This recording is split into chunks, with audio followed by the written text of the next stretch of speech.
Hello everyone, welcome to PRP Coding YouTube channel. I am Raveendran Pillai. In this session, I shall explain how ForEach works internally in C#.NET. So let's start.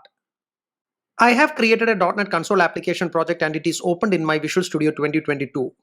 In the program.cs, it contains a names list with values John, Jane, and Jack. Then I have looped through the collection using a ForEach loop in order to print each name in the names collection in the terminal window. Now let me run the application. And here you can see that John, Jane, and Jack got printed in the terminal window. Now let me explain how this for each loop works behind the scenes in C#. Okay, so let me comment this for each loop first, or let me remove this for each loop.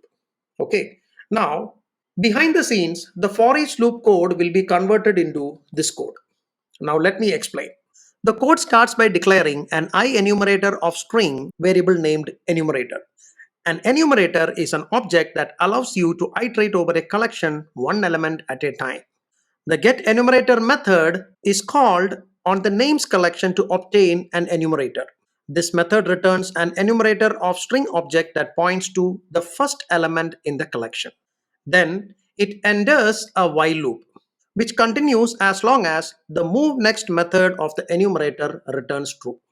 The MoveNext method moves the enumerator to the next element in the collection and returns true if there is a next element, or false if there are no more elements. Inside the while loop, the current property of the enumerator is access to retrieve the current element.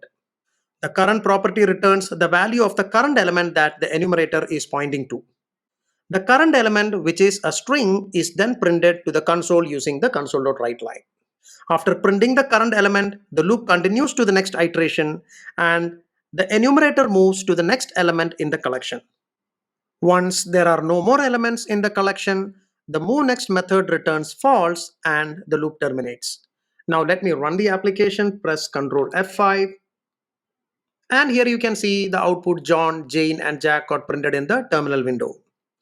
In summary, this code uses an enumerator to iterate over a collection of strings and print each string to the console. So for each is internally just a while loop that calls the methods in IEnumerator. If you find this video helpful, then please like, share, and subscribe to my YouTube channel and stay tuned for the next updates. Thank you.